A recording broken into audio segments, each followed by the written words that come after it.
예배하며 분향한지라. 아멘. 네, 괜찮았으나 충분하지 못한 왕 아마샤라는 제목으로 말씀을 좀 살펴보겠습니다. 여러분, 성경에 나타난 믿음의 사람들을 보고 있노라면 사실 우리도 모르게 주눅이 들게 되는 경우가 있습니다. 그들의 신앙을 본받아 살아가는 것이 사실 우리에게는 매우 힘들고 어렵다는 사실을 깨닫기 때문입니다. 예컨대 믿음의 조상 아브라함이나 모세나 룻이나 요셉과 다윗과 같은 인물들은 우리로 하여금 감히 따라갈 수 없는 신앙의 성숙함을 가졌다고 볼 수 있습니다. 정말로 그들은 대단한 신앙의 모습이 있었습니다. 그렇기 때문에 그들의 모습이 우리에게 하나의 본으로 작용하고 있다고 볼 수가 있죠.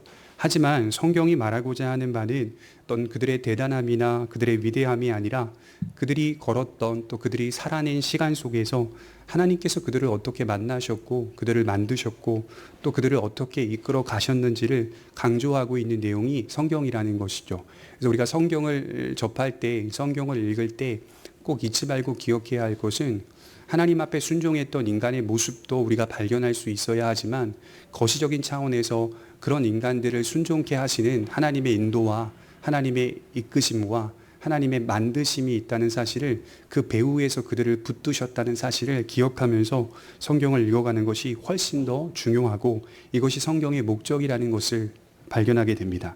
왜냐하면 그들의 인생 속에서도 부족한 모습은 언제나 항상 있었기 때문입니다. 그들은 우리와 전혀 다른 존재가 아닙니다. 슬프고 아프고 절망하고 좌절하는 한없이 연약한 존재들이었습니다. 그래서인지 그들의 신앙적 삶이 완전하다고 말할 수는 없다는 것이죠. 완전한 신앙의 모습을 갖추고 있었던 성도가 과연 과거에 있었을까요? 성경에서 완벽하게 믿음을 나타내 보인 인물이 있었을까요?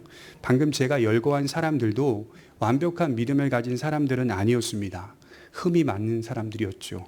우리 장로교 헌법에 보면 무흠이라는 단어가 자주 등장하는데요. 성도를 정의할 때, 교인에 대한 정의를 말할 때 그 교인이 무흠한가를 살핍니다. 그런데 이것이 문자 그대로 보자면 사실은 굉장히 모순적인 것입니다. 모든 성도가 무흠합니까? 성도 중에 무흠한 사람이 있습니까? 사전적인 정의를 해보면 무흠이라는 단어는 법적으로 문제가 없고 도덕과 윤리적으로 정결한 사람을 뜻합니다. 더 나아가서 한자 그대로 말씀드리자면 흠이나 결점이 없는 상태나 사람을 뜻할 때 무흠이라는 단어를 씁니다. 여러분, 여기서 흠이나 결점이 없는 사람이 있습니까? 법적으로는 크게 책망받을 것이 없는 사람일 수는 있습니다. 그렇다고 해서 그가 도덕적으로 무흠한가는 그건 좀 다른 문제라고 생각합니다. 그렇다면 교회법은 왜 성도를 정의할 때 그가 무흠한가를 살피는 걸까요? 그것은 그가 완벽한 사람인가를 판단하고자 하는 게 아니라 그가 교리적으로 진리 안에서 바르게 서 있는가를 살피고 그가 완전을 향하여 나아가는 그 일을 포기하지 않고 있는가를 살핀다는 뜻입니다. 다시 말씀드릴게요. 두 가지입니다. 그가 무흠한가를 어떻게 판단하냐면 그가 교리적으로 진리 안에서 바르게 서 있는가를 살피고 그가 완전성을 향하여, 완전을 향하여 나아가는 그 일을 포기하지 않고 있는가를 살피면서 그를 향하여 무흠한가 이렇게 보는 것이죠. 정리하자면 저와 여러분들이 바른 교리 안에 서 있고 비록 부족하지만 우리가 하나님의 완전을 향하여 나아가는 그 일을 포기하지 않고 있다면 하나님이 보시기에는 무흠한 자로 받아들여진다는 겁니다. 그래서 무흠이라는 단어는 여겨진다는 뜻이에요. 하나님이 그렇게 받으시고 여기신다는 뜻을 갖고 있습니다. 이런 사람을 향하여 무흠 입교인이라고 말하는 것입니다. 아브라함이나 이삭과 야곱 그리고 모세와 다윗, 욥과 같은 인물들은 완벽하지는 않지만 공통점이 하나 있었는데 완전을 향하여 나아가는 그 일을 포기하지 않았던 사람들입니다. 그래서 우리가 그들에게 배우는 것은 그들의 훌륭한 신앙인데 그들의 훌륭한 신앙은 완벽한 믿음이 아니라 끝까지 견디고 포기하지 않은 신앙이었다고 말할 수 있고 그들의 믿음의 과정을 들여다보면 이런 행적들이 여전히 발견된다는 사실입니다. 그래서 시편에서 다윗은 성도의 가장 중요한 자세는 기다리는 것이라고 말하고 있어요. 시편 27편 14절에 보면 너는 여호와를 기다릴지어다 강하고 담대하며 여호와를 기다릴지어다 이렇게 기록하고 있어요. 그러니까 여러분 진짜 강하고 담대한 사람이 누군지 아십니까? 잘 기다리는 사람이라는 겁니다. 성경은 잘 기다릴 줄 아는 사람이 진짜 강하고 담대한 자다 이렇게 표현하고 있어요. 시편 27편 14절 말씀이요. 개역 개정에는 기다리다라는 단어로 이렇게 번역을 해놨는데 우리 개역 한글 옛날에 봤던 성경에는 이걸 어떻게 기록하고 있냐면 너는 여호와를 기다릴지어다라고 할 때 기다릴지어다라는 단어를 너는 여호와를 바랄지어다. 강하고 담대하며 여호와를 바랄지어다. 그러니까 히브리어 단어에 보면 기다리다는 단어와 바란다라는 단어가 같이 있는 겁니다. 한 단어 안에. 그래서 우리가 하나님을 향하여 기다린다는 뜻은요, 의미 없이 막연히 기다리는 게 아니라 하나님을 바란다라는 뜻입니다. 내가 하나님 안에 있다는 사실, 내가 하나님께 속해 있고 그 안에 소망을 두고 있다는 사실에 대하여 내가 기다리고 있다라고 하는 뜻을 담아내고 있는 것이죠. 강하고 담대한 성도의 대표적인 모습은 하나님을 기다릴 줄 압니다. 신약에서 기다림이란 소망을 말합니다. 반드시 이루어질 일에 대한 소망이 우리로 하여금 오늘 우리 현실 속에서 잘 기다릴 줄 아는 사람으로 서게 한다는 것이죠. 제가 가만히 생각해 보니까 정말 우리 인생 전체가 기다림이라고 말할 수 있을 것 같아요. 제가 어떤 책에서 보니까 이 세상도 사실은 인스턴트와 같다라고 말하는 책을 보았어요. 우린 다 인스턴트 세상에 살고 있습니다. 하나님의 시간으로 볼 때 사실은 이 세상도 사라지고 소멸될 세상입니다. 또한 우리가 살아가며 만나는 이 물리적인 시간도 인스턴트 시간입니다. 한번 스쳐 지나가는 시간이죠. 다시 돌아오지 않는 시간입니다. 이것이 바로 인스턴트 시간입니다. 사회나 경제나 문화 보이는 모든 것들도 거의 대부분이 인스턴트의 모습입니다. 인스턴트라는 말의 의미가 어떤 특정한 일이 일어나는 바로 그 순간, 그 즉각적인 찰나의 순간을 의미한다고 해요. 그리고 사라지고 지나가 버리는 것이라고 해요. 흔히 인스턴트 음식이라고 할 때 우리는 즉석에서 아주 간단하게 간편하게 조리해 먹을 수 있는 음식을 생각하죠. 그것도 역시 시간성 안에서 보면 지나가 버리는 짧은 순간이라고 말할 수 있습니다. 우리가 살아가는 인생이라는 시간도 사실은 인스턴트와 같습니다. 느린 것 같지만 빠르게 소모하고 소멸되면서 무언가를 은연중에 기다리고 만나게 되는 것이죠. 여러분, 우리가 무엇을 만나게 됩니까? 인생 속에서 만나게 되는 극치의 순간은 자연인들은 죽음이라고 말해요. 죽음. 그렇게 기다리며 살다가 만나게 되는 극치가 바로 죽음이라고 말하겠지만 성도는 영생이라고 말하며 만나게 될 영원한 시간을 기다리고 바라고 있습니다. 우린 다 그렇게 무언가를 기다리며 살고 있어요. 한 주간 말씀을 준비하면서 제가 이 시간에 대해 묵상을 해보니까 제 안에 왠지 모를 기다림이라는 것이 크게 느껴졌습니다. 그러니까 제 삶의 패턴을 보니 늘 교회에 와서 하나님의 말씀을 연구하고 또 기도하고 또 묵상하는 일들이 매일 우리 성도님들이 직장생활에 나가서 같은 일을 반복하고 있듯이 저에게도 같은 일을 반복하는 과정이 늘 쌓여 있다는 말이죠. 그럼에도 불구하고 제 안에 있는 마음을 가만히 들여다보니 늘 언제나 기다리고 있는 감정을 경험하게 된다는 것이죠. 무언가를 기다리며 살고 있어요. 이룬 것이 있다. 가정을 이루고 또 어떤 일들을 이루었다라고 표면적으로 말할 수 있지만 본질적으로는 우리는 다 이룬 것이 하나도 없는 사람들이라는 것이죠. 우린 다 그렇게 기다리며 서 있습니다. 그 마음을 진심으로 들여다보니 허망한 인생 속에서 영원한 시간의 의미를 부여하고 또 가치를 찾아 그날을 바라보는 저의 믿음과 우리의 믿음을 마주하게 되는 것입니다. 그래서 우린 다 지금 어디로 가는 중입니다. 그리고 그렇게 기다리며 살고 있어요.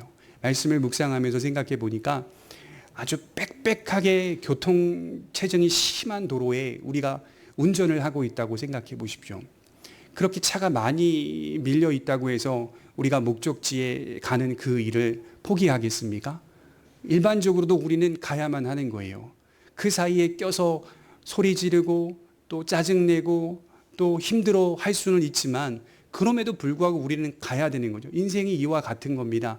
우린 다 어디로 가는 중이고 우리는 만나게 될 어떤 일들을 기다리며 이 인생이라는 시간을 보내고 있다는 것이죠.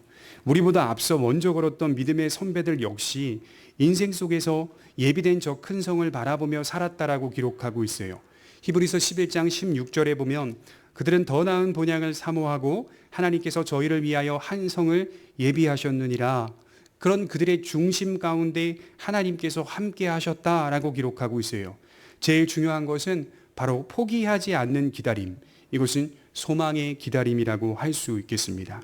인내는 소망을 품고 있고 소망은 부활을 근거로 한다. 이게 기독교인들이 갖고 있는 마음이죠. 또 또 기다림이죠. 오늘 본문을 보게 되면 또다시 왕이 바뀌고 있어요. 본래는 열왕기하 14장인데요. 사실은 이 열왕기하 14장 말씀보다 역대하 25장의 말씀이 더 아마샤를 구체적으로 기록하고 있기 때문에 제가 역대하 말씀을 본문으로 택한 겁니다. 이번에는 남유다로 넘어와서 이야기가 전개되고 있어요. 지난주에는 여호아스라는 북이스라엘 왕을 살폈고 오늘은 남유다의 아마샤라고 하는 왕을 살핍니다. 아마샤는 누구입니까? 배반을 당해서 살해당한 요아스 왕의 아들입니다. 그는 남왕국 유다에서 29년을 통치했습니다. 그에 대한 성경의 평가는 남유다 왕 가운데 8명의 선한 왕이 있었는데 그 중에 하나였다라고 평가를 받고 있다는 것이죠. 그래서 여러분, 북이스라엘 왕은 다 악했어요. 다 악했고 남왕국 유다는 8명의 선한 왕이 기록이 되어 있습니다. 그런데 이 선하다라는 말의 의미도 하나님 앞에서 온전히 선했다라는 뜻이 아니라요, 일반적으로 그나마 선했다, 이런 뜻을 갖고 있다고 해요. 그래도 괜찮은 왕이 누구냐라고 했을 때에는 아마샤라고 말할 수 있다는 사실입니다. 그의 결국을 읽어보신 분들은 아시겠지만 하나님을 떠난 모습으로 그려지고 있습니다. 그러니 그의 선한 행적들이 온전한 행적이라고 말할 수는 없고요, 그나마 괜찮은 왕이었다라고 말할 수가 있습니다. 아마샤를 보면서 무엇을 우리가 발견할 수 있을까요? 모든 사람들의 행적들이 이와 같이 잘한 점과 잘못한 점들이 뒤섞여 있다는 것입니다. 하나님 앞에서 잘한 모습도 있을 것이고 잘못한 모습도 있을 것입니다. 우리 인생이 솔직하게 그런 모습이라는 거예요. 믿음의 사람들 역시 그의 인생 속에 잘한 점과 잘못한 점이 발견됩니다. 그럼에도 불구하고 우리가 눈여겨보는 것은 단점이 있다 하더라도 그들은 모두 믿음이라고 하는 장점을 가지고 살았다는 거죠. 끝내는 그 믿음의 장점이 그들을 승리하게 만들었다는 것을 우린 성경에서 볼 수가 있습니다. 하나님을 기다리고 하나님을 바라는 그들의 믿음은 결국 믿음이 이긴다는 것과 하나님은 신실하시고 진실하신 분임을 드러낸다는 사실입니다. 그래서 우리는 이것을 보는 거예요.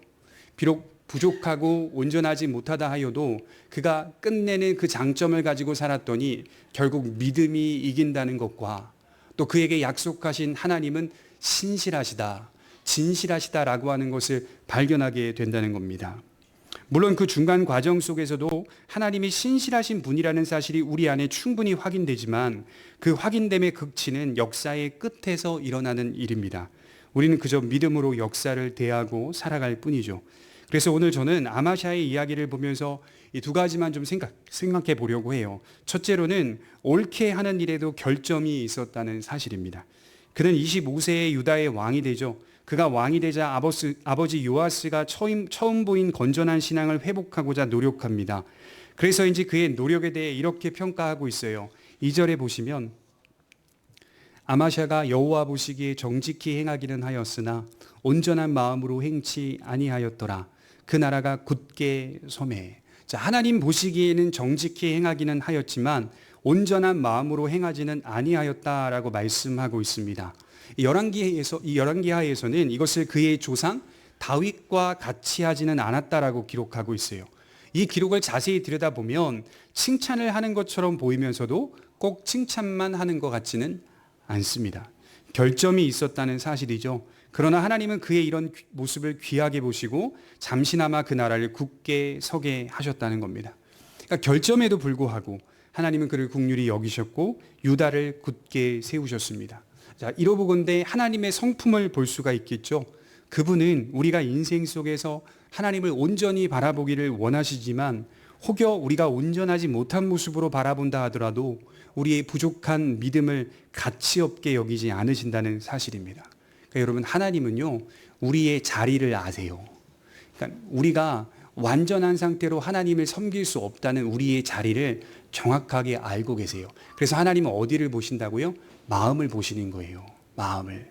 우리가 중심만 분명하게 서 있다면 우리의 자리를 알고 계시는 그 하나님께서 조금은 부족한 결점이 있다 하더라도 선한 마음을 품고 믿음으로 순종하고자 하는 우리의 헌신 앞에서 그것을 가치 없다고 여기지 않으신다는 사실입니다. 그 연약함과 부족함을 끌고서라도 하나님을 바라보며 의지하기를 원하신다는 사실입니다. 그래서 오해하시는 분들은 지나치게 완전한 신앙을 요구하려고 하는 목회자들이 있습니다. 물론 그렇게 된다면 너무나도 좋을 것입니다. 성경적으로 반듯한 지식을 가지고 있고 그것을 근거로 하여 믿음에 열심이 있다면 그건 분명히 훌륭한 믿음일 겁니다. 그러나 대체로 모든 성도들이 여기서 있는 목사를 포함하여 그렇게 완전한 모습으로 하나님을 섬기지 못하고 있다는 것이죠. 그렇다면 우리의 믿음은 아무 의미가 없는 것일까요? 그렇지 않다는 겁니다. 연약하더라도 우리가 주를 바라보고 있다면 하나님은 우리를 세우실 것이고 우리를 도우실 것입니다. 여러분, 수정하다라는 단어가요, 이것이 인간에게 적용할 때에는 인간에게는 이 수정하다라는 단어가 당장에 나타나는 게 아니라고 해요. 부부가 싸움을 합니다. 아내는 남편에게 늘 요구하죠. 그런 것 좀 고치라고. 그런데 남편은 그런 이야기를 살면서 수도 없이 많이 듣지만 사실은 잘 고쳐지지를 않습니다. 그러니까 왜 고쳐지지 않을까? 저는 이제 두 가지로 생각을 해요. 하나는 아내의 말을 듣지 않으려고 하는 태도이든가 아니면 잘 고쳐지지 않기 때문입니다. 남편 입장에서는 정말로 아내의 말에 순응은 하는데 잘 고쳐지지 않기 때문이에요. 그렇게 살다가 세월이 한참 흘러 아내는 남편이 그나마 예전보다 나아진 모습을 발견하게 되는 것이죠. 그러니까 긴 시간 속에서 남편이 고쳐지고 있었다는 사실을 뒤늦게나마 발견하게 된다는 것입니다. 이처럼 인간은 당장에 바뀌는 존재가 아닙니다. 일반적인 관계에서도 바꾸는 것이 쉽지 않습니다. 여러분 한번 생각해 보십시오. 우리가 세상 사람의 모습으로 살다가 하나님 없이 살다가 하나님 앞에 돌아와 회개하여 예수님을 주로 받았습니다. 세상의 관점으로 살다가 믿음의 관점으로 살아가는 것이 얼마나 힘든 것인지를 신앙생활 해보니까 그제서야 알게 됩니다. 성령의 도움으로 말미암아 시간 속에서 역사 속에서 하나님의 은혜가 없이는 우리가 우리의 잘못된 모습들을 고쳐가는 것이 쉽지 않다는 것을 깨닫게 되는 겁니다. 성령님께서는 우리의 인생 속에서 우리의 결점들을 조금씩 우리의 신앙을 성숙시킴과 동시에 조금씩 보완시켜가고 계시는 겁니다. 그 과정에는 언제나 우리를 따라다니는 결점, 연약함이라는 것이 있다는 사실입니다. 그러나 참되게 믿는 자들은 그 결점들을 묵상하면서 보다 나은 신앙의 장점들을 세워가는 것입니다. 그래서 옳은 일을 할 때에도 여전히 결점이 있을 수 있다는 사실을 인정하셔야 돼요. 하지만 하나님은 그럼에도 불구하고 하나님의 일을 하는 것을 기뻐하신다는 것이죠. 그러니까 우리가 해야 될 게 뭐죠? 선한 일을 하려고 하는 것을 포기하지 않는 겁니다. 그러니까 저것은 내가 할 때마다 늘 그르치고 부족함이 보여 라고 해서 포기하는 것이 아니라 선한 일을 하려는 그 일을 늘 지속적으로 포기하지 않고 있는가, 이것이 하나님이 원하시는 자세가 아닐까요? 뿐만 아니라 그가 잘한 일이 여러 모습으로 기록되어 있는데 그에 붙인 요아스 왕을 살해한 역모자들을 처형하는 일이었습니다. 오늘 배경을 보니까 당시에 그에 붙인 요아스를 배반하고 살해한 자들이 주요 요직을 차지하고 있었던 것으로 보입니다. 그래서 주석학자들은 말하기를 그들이 어느 정도의 영향력을 행사하고 있었다라고 기록하고 있어요. 그렇기 때문에 이 부분을 해결하지 않고서는 아마샤의 통치가 불가능했던 것으로 보여요. 그래서 역모자들을 처형합니다. 그런데 여기서 흥미로운 사실이 하나 발견돼요. 3절에 한번 보실까요? 본문 3절과 4절을 한번 같이 읽어보도록 하겠습니다. 시작. 그 나라가 굳게 섬에 그 부왕을 죽인 신복들을 죽였으나 저희 자녀는 죽이지 아니하였으니 이는 모세 율법책에 기록한 대로 함이라. 곧 여호와께서 명하여 이르시기를 자녀로 인하여 아비를 죽이지 말 것이요 아비로 인하여 자녀를 죽이지 말 것이라. 오직 각 사람은 자기의 죄로 인하여 죽을 것이니라 하셨더라. 역모자를 처형하는데 무엇에 근거하여 처형하고 있습니까? 하나님의 율법입니다.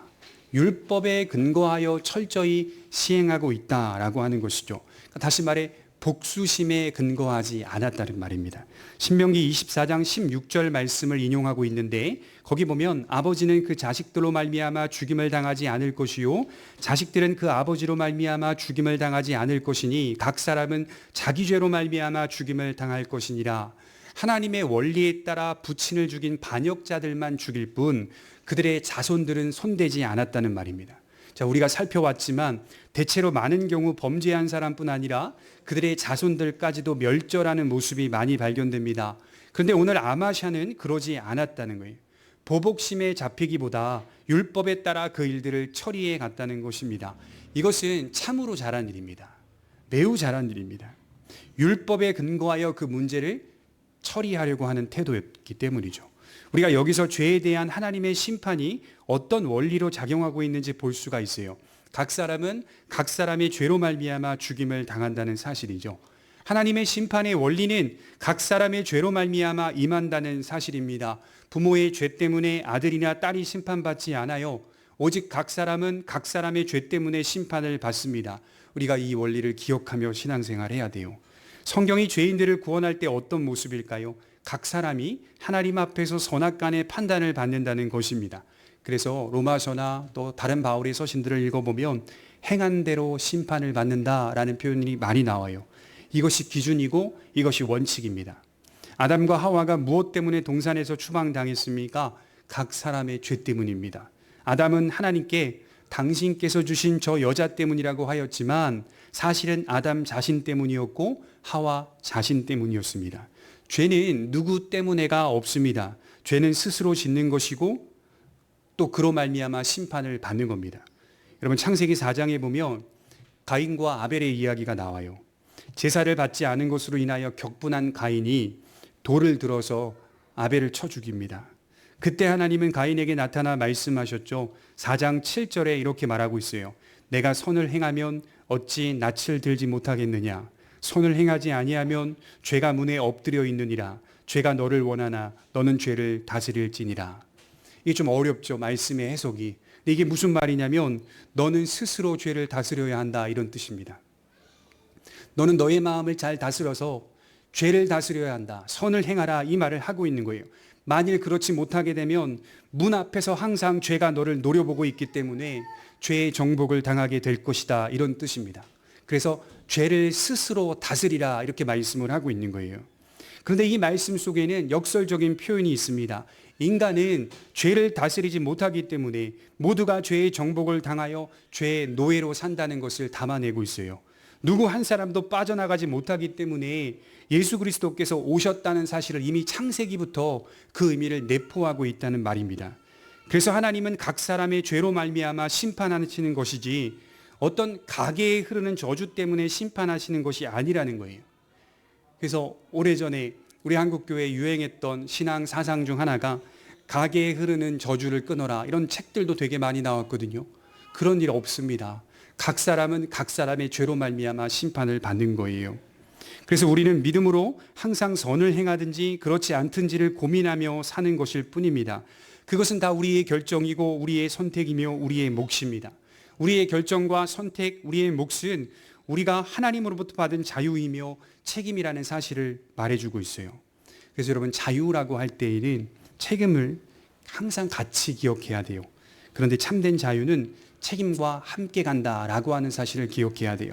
책임은 자유의 동반자라는 말이 있듯이 자유와 책임은 함께 가고 있습니다. 믿음으로 구원받지만 사실은 그 믿음 안에는 책임적인 삶이 분명히 있어야 하는 것입니다. 두 번째로 생각해 볼 것은 숫자로 살아가는 인생과 신뢰로 살아가는 인생을 말하는 겁니다. 자, 어느 정도 왕권이 안정이 되었을 때 아마샤는 에돔과의 전쟁을 선포합니다. 5절에 말하고 있듯이 먼저 군대를 편성하는 일에 박차를 가하죠. 왜 에돔과의 전쟁을 선포할까요? 그렇게 묻는다면 에돔은 본래 유다 땅에 복속된 나라였습니다. 그런데 유다를 배반하게 되었고 이게 열왕기하 8장에 나오거든요. 스스로 독립하여 유다 땅 남방 지역에서 유다를 위협하고 있었다고 합니다. 유다의 성읍들을 공격해서 조금씩 잠식시키고 있었기 때문에 전쟁은 불가피했다는 것이죠. 그래서 에돔 족속들이 남방 지역에서 갉아먹고 있었다고 해요. 유다 땅을 조금씩 갉아먹고 있었기 때문에 반드시 전쟁을 해야만 하는 상황이었다고 해요. 유다의 군대를 편성해 보니까 이게 숫자적으로 상당히 부족했던 것 같습니다. 그리하여 아마샤는 북이스라엘에게 협조를 구해서 돈을 지불하고 10만 병의 큰 용병을 사옵니다. 그래서 이 돈의 금액이 은 100달란트였다라고 기록을 하고 있어요. 그런데 갑자기 하나님의 사람이 등장하게 되죠. 하나님의 말씀을 전합니다. 이 전쟁을 하는 일은 옳은 일이지만 아마샤 왕이 북이스라엘과 동맹을 맺는 것은 잘못된 것이라는 말을 전하고 있어요. 우리 7절을 한번 볼까요? 우리 7절과 8절입니다. 같이 읽겠습니다. 시작. 어떤 하나님의 사람이 아마샤에게 나와서 이르되 왕이요 이스라엘 군대로 왕과 함께 가게 마옵소서. 여호와께서는 이스라엘 곧 온 에브라임 자손과 함께하지 아니하시나니 왕이 만일 가시거든 힘써 싸우소서. 하나님이 왕을 대적 앞에 엎드러지게 하시리이다. 하나님은 능히 돕기도 하시고 능히 패하게도 하시나이다. 이게 무슨 말이냐면 해보라는 거예요. 왕이 하고 싶은 대로 한번 해보라는 거예요. 잘 되지 않을 것입니다 라고 말하고 있어요. 그렇게 북이스라엘과 동맹하여 전쟁에 임하지 말라는 거예요. 이유가 뭡니까? 에브라임 자손 즉 북이스라엘과 하나님이 함께 하지 않으시기 때문입니다. 이미 북이스라엘은 우상주의에 빠져서 하나님을 버리고 떠나 있는 상태. 하나님은 그들과 함께 하지 않으신다는 겁니다. 그러니까 성경이 우리에게 주는 가장 중요한 요점은 하나님이 함께 하느냐 하나님이 그렇지 않느냐, 이것이 성경 전체의 핵심 주제입니다. 숫자가 아무리 많아도 하나님께서 함께하지 않으신다면 아무 의미가 없다는 거예요. 그가 승리하는 것처럼 보여도 하나님이 그와 함께 계시지 않는다면, 그 민족과 그 국가와 함께 계시지 않는다면 그건 아무 의미가 없는 거예요. 솔로몬이 말한 대로 헛되고 헛되며 헛되고 헛되니 모든 것이 헛되도다.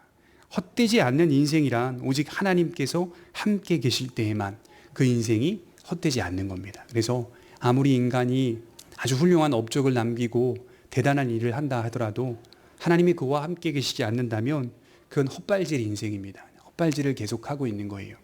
특히 여러분 창조와 또 이 진화라고 하는 과학을 전하는 과학자들의 모습들을 보면 안타까워요. 그분들이 무지하다고 말하고 싶지 않아요. 상당히 지혜로운 사람들입니다. 상당히 유능하고 똑똑한 사람들입니다. 그래서 성경은 뭐라고 표현하냐면 하나님이 없다고 하는 자들을 무지한 자라고 표현하기보다 어리석은 자들이라고 표현합니다. 그들이 만나는 건 결국 과학이라는 것을 통하여서 어리석음으로 나아가게 되는 거예요. 하나님이 없다고 하고 진화가 맞다고 하고 빅뱅이라는 것이 우연과 우연을 통하여 우리를 만들어냈다고 하는 이 잘못된 이론이 마치 과학처럼 주장되어지고 선포되고 있는 이 현실 속에서 그들은 결국에는 어리석음이라는 길로 또 어리석음이라는 열매를 맺게 된다고 다윗은 분명하게 이야기하는 것입니다. 가만히 우리 인생을 제가 돌아봤어요. 여러분 우리 인생은요 숫자로 말할 수 있는 인생 같아요. 모든 것이 숫자적으로 평가를 받습니다. 모든 것이 숫자로 나타내고 표기됩니다. 물질도 소유도 나이도 건강도 모든 것들이 숫자적으로 나타나고 표기됩니다. 세상에서 많고 적음이라는 것은 정말로 큰 힘이라는 사실을 경험 가운데 알게 됩니다. 수가 많으면 내심 든든하고 안전하다는 느낌을 받습니다. 적은 인원이나 적은 숫자는 별 볼 일 없어 보입니다. 무능한 모습 같아 보입니다. 그래서 오늘 보세요. 아마샤가 유다 군대를 편성했더니 30만 명이 있었다고 해요. 30만 명. 여러분 이 30만 명은 적은 수가 아닙니다. 고대 근동에서 30만 명의 병력을 갖고 있다는 것은 특히 남한국 유다가 두 지파로 구성되어 있는데 베냐민과 그 다음에 누굽니까? 루벤 지파로 구성이 되어 있는데 유다와 베냐민으로 구성되어 있는데 이 두 지파가 구성한 전쟁의 군인이 30만 명이라는 건 충분히 해볼 만한 전쟁이라는 것이죠. 그럼에도 불구하고 본인이 부족하다고 느끼기 때문에 북왕국 이스라엘에게 협조를 구하고 100달란트를 지불하여서 큰 용사 10만 명을 데리고 오는 걸 보십시오. 아마샤의 마음이 어떠했다는 거예요? 숫자로 평가하고 있다는 거예요. 수가 많으면 승리할 수 있다라고 생각을 했다는 것이죠. 그러나 하나님의 일은, 하나님 나라의 원리는 숫자에 있지 않습니다. 그가 얼마나 하나님을 신뢰하느냐에 있습니다. 때론 하나님께서 우리에게 많은 숫자를 채워주시기도 하고 때론 전혀 없는 숫자를 가지고 일을 행하시기도 합니다. 중요한 건 우리 안에 하나님만을 신뢰하는 중심이 있는가, 하나님은 그것을 보는 거예요. 이 세상 현실의 방식대로 사는 게 아니라 보기에는 세상 사람들과 똑같은 모습으로 사는 것 같지만 그의 중심에는 하나님만을 신뢰하는 중심이 있다는 것입니다. 그래서 그는 숫자적으로 접근하지 않고 언제나 하나님의 원리로 접근한다는 것이죠. 나라의 흥망은 어디에 있습니까? 많고 적음에 있는 게 아니라 성경은 항상 하나님을 신뢰하는 데 있다 이렇게 말하고 있어요. 군대를 편성하는 것이 필요 없다는 게 아니에요. 튼튼한 국방을 만드는 것 중요합니다. 하지만 그것만으로 안전한 게 아니라는 거예요. 그것만으로 인생이 행복한 것도 아니라는 거예요. 하나님을 신뢰하며 살아갈 때 진정한 위로를 받을 수 있습니다. 아마샤는 엄청난 고민을 해야만 했습니다. 현실적으로 저 큰 용병들을 확보하면 에돔과의 전쟁을 승리할 것 같은데 또 저들을 포기하면 에돔과의 전쟁에서 과연 승리할 수 있을까? 이런 고민을 하고 있었던 것 같아요. 나아가 이미 지불한 100달란트를 생각해 볼 때 그 돈이 아깝다라고 표현하고 있어요. 오늘 본문에 보면 아깝다. 바로 그럴 때 하나님의 사람은 다시 이렇게 대답하고 있어요. 9절에 보시면 아마샤가 하나님의 사람에게 이르되 내가 100달란트를 이스라엘 군대에게 주었으니 어찌할꼬? 하나님의 사람이 대답하되 여호와께서 능히 이보다 많은 것으로 왕에게 주실 수 있나이다. 분명하게 대답하고 있어요. 너가 그 100달란트 지불한 것이 아까워서 그것을 만회하기 위해서 반드시 큰 용사, 물론 큰이라는 단어가 상당히 싸움을 잘한 용병들이라고 해요. 그 큰 용사를 끝까지 포기하지 않고 데려다 쓰려고 한다면 그 100달란트 때문에 모든 것을 잃을 수 있을 것이다. 이 말입니다. 그것 쫓아가다가 모든 것 다 잃어버릴 수도 있다. 이렇게 표현하고 있는 거예요. 100달란트는 아무것도 아니라는 겁니다. 하나님은 이보다 더 많은 것으로 왕에게 주실 수 있습니다. 얼마나 멋진 축복의 예언입니까? 때론 우리가 손해를 감수하고서라도 순종해야 할 때가 있다는 말입니다. 거기서 믿음의 진정성이 나오는 거예요. 사람은 누구나, 여러분 누구나, 저와 여러분들 누구나 갈팡질팡합니다. 그러나 하나님의 말씀을 들을 때에 믿음이 생기니 잃은 것보다 얻는 것이 더 많을 수 있다는 확신입니다. 지금 잃어버린 이것보다 하나님의 말씀 앞에 얻는 것이 훨씬 크다는 사실을 믿고 확신할 때 하나님은 우리를 도우실 것입니다. 결과가 어떻게 되었을까요? 아마샤는 하나님의 선지자의 말을 듣습니다. 그리고 북이스라엘의 큰 용병들을 돌려보냅니다. 그리고 11절에 아마샤가 담력을 내어 그 백성을 거느리고 염곡에 이르러 세일 자손 1만을 죽이고 유다 자손이 또 1만을 사로잡아 가지고 바위 꼭대기에 올라가서 거기서 밀쳐 내려뜨려서 그 몸이 부서지게 하였더라. 엄청난 승리를 이룬 겁니다. 저는 이 모습을 보면서 신약 교회의 원리를 생각해 보았습니다. 우리의 교회 또한 숫자적으로 하나님의 일을 하는 공동체가 아니라는 겁니다. 교회는 숫자적인 공동체가 아니라 하나님을 신뢰하는 공동체로 모인 겁니다. 비록 그 수가 적더라도 우리 모두가 하나님을 진심으로 신뢰하고 바라며 나아가고 있다면 교회로서 충분합니다. 교회로서 충분한 거예요. 시편 23편 1절에 여호와는 나의 목자시니 내게 부족함이 없으리로다. 여기 부족함이 없다는 말이 무슨 말이냐면요. 이게 직역하면 여호와는 나의 목자이십니다. 그것으로 나는 충분합니다. 이런 뜻입니다. 우리가 정말 하나님을 신뢰하고 있고 그런 자들이 모여서 예배드리고 있다면 우리는 그것으로 충분한 교회의 모습을 갖추고 있는 것입니다. 그런 믿음을 가진 우리들이 하나님의 일을 하는 겁니다. 그저 교회라고 할 때 숫자를 부풀리기에 혈안이 된다면 교회는 세상 방식을 수용하는 것뿐입니다. 여러분 아무나 교회에서 일꾼을 세우고 아무나 교회에서 중요한 일들을 하게 하고 아무나 교회에서 용납한다면 오히려 교회를 해롭게 할 뿐입니다. 나중에는 그런 것들이 교회다움을 다 해치는 것들이 될 수밖에 없는 거예요. 제가 부교육자로 사역을 할 때 목사님께서 출석 체크를 매주마다 하라고 하셨어요. 생각해 보니까 어떤 교회의 목사님은 그렇게 시키지 않았고 어떤 교회 목사님은 늘 항상 매주마다 출석 체크를 하라는 거예요.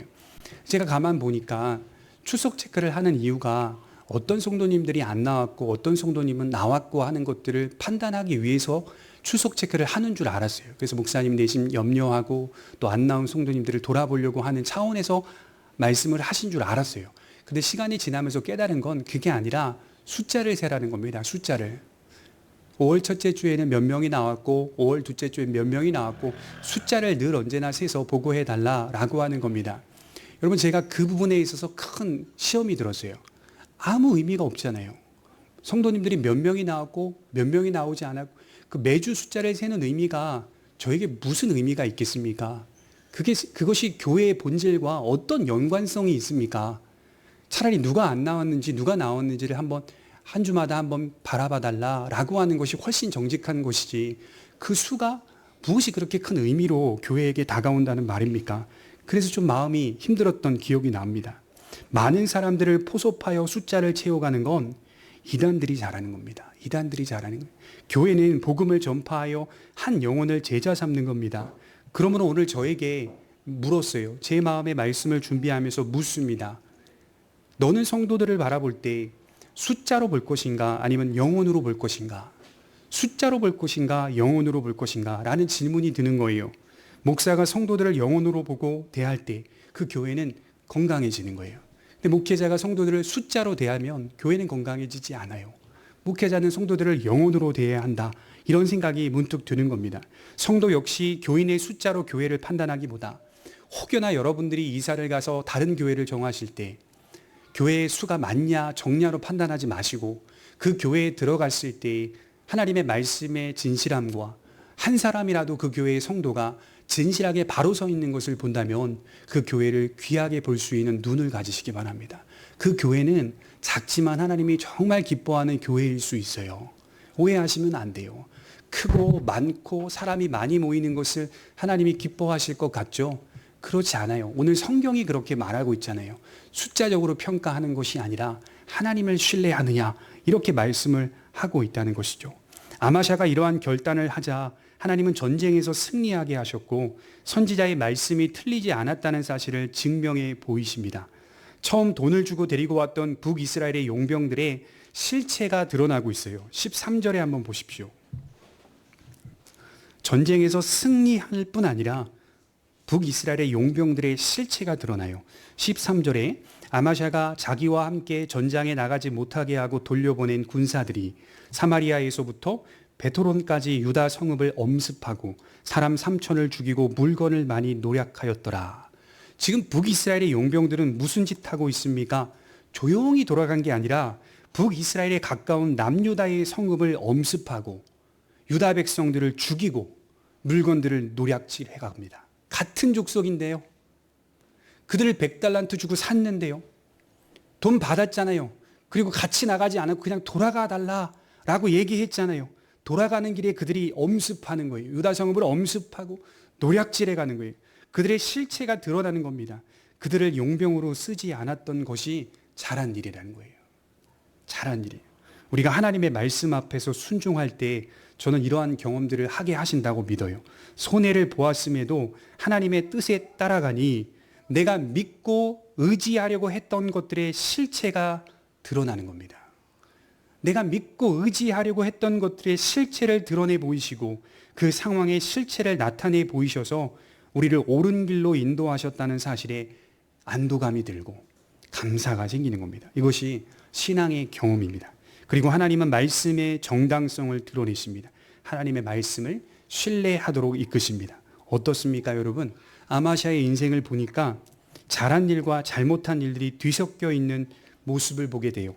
우리 인생도 이와 비슷할 겁니다. 다만 그가 정말로 안타깝고 아쉬운 것은 잘한 일이 더 많아야 한다는 것을 말하려는 게 아니라 그가 잘못한 길을 고수했다는 말이에요. 잘한 길로 마음을 돌리지 않고 잘못한 길을 고수하여 결국에는 하나님을 버렸다는 이 사실에 우리는 하나님의 은혜를 어느 정도 맛보고서도 온전치 못한 자로 끝날 수 있다는 사실을 발견할 수 있습니다. 우리 14절을 보고 마치겠습니다.